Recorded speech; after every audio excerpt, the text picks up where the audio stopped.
The first voicemail arrived at 3:12 a.m., and it was from Mark's own number. He listened to it groggily the next morning, toothbrush paused midair, expecting static or a pocket dial, but instead he heard his own voice whispering, strained and afraid. "I'm in the house. I can hear it moving."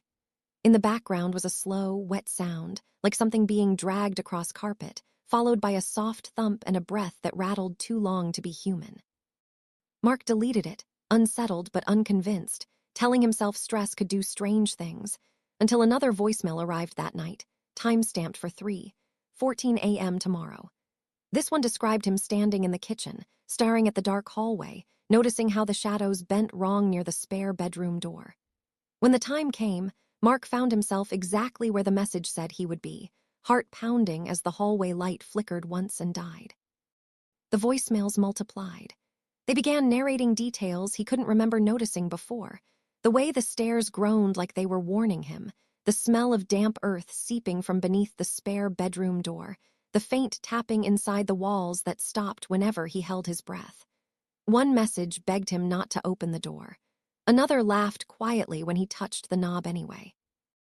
Mark unplugged his phone, shut it off, threw it into his car, but the messages kept appearing, transcribed on sticky notes he didn't remember writing, carved lightly into the wood of his desk, whispered back to him through the baby monitor he'd never bothered to remove after the previous owner. By the fifth night, the voicemails no longer sounded entirely like him.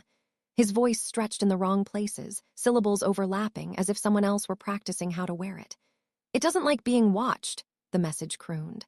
"That's why it waits for you to sleep."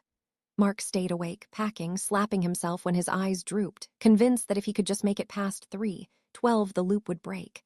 At 3:11, his phone buzzed anyway, screen lighting up on its own. The voicemail played without him touching it. His voice sounded tired, distant, and final. "If you're hearing this, you fell asleep. I'm sorry." The lights cut out.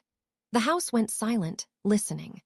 From the spare bedroom came the creak of a door opening, slow and deliberate, followed by footsteps that matched Mark's perfectly, and the unmistakable click of a phone being set down to record, its screen glowing in the dark, already waiting for the next message.